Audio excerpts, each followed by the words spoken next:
Yohana 15 aya yake ndogo 16.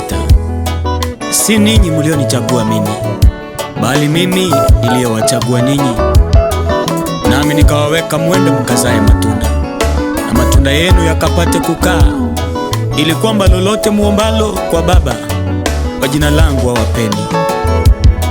Umeniita nikutumikie, umeniita nikutumikie, natambua umeniita Bwana, nikutumikie, na sana ulinitafuta, nikutumikie, kwa subira tena sana, nikutumikie, ukuangalia kabila langu, nikutumikie, wala ukuulizia uko nilikotoka, nikutumikie, ukutazamia na nchi yangu, nikutumikie, ukuiangalia hata rangi yangu, nikutumikie, wala ukujali tena lugha nayonena, nikutumikie, ukuangalia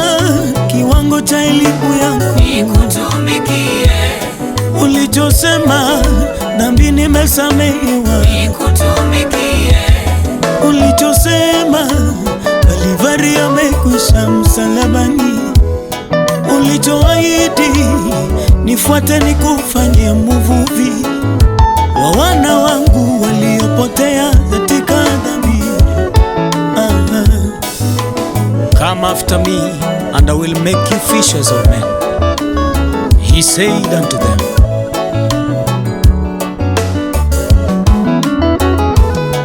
Ulijua nina dhambi nyingi, ila bado ukaniita tu. Ulijua nina udhaifu wangu, ila ukaniita bado. Umaarufu wa kunena sikuwa nayo, ila ukaniita bado. Ulitambua mawimbi yapo njiani, ila ukaniita bado. Majaribu yalikuwepo tangu zamani, na vita vilikuwepo tangu zamani.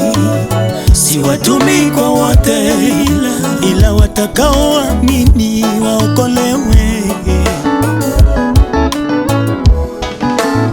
Na tena angalieni, na watuma kama kondoo kati ya mbwa mwitu. Basi iweni na busara kama nyoka, tena wapole kama ua.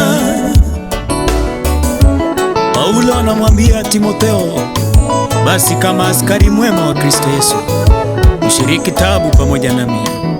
Hakuna pigaye vita ajitiaye katika shughuli za dunia, ili ampendeze yeye aliyemwandika awe askari.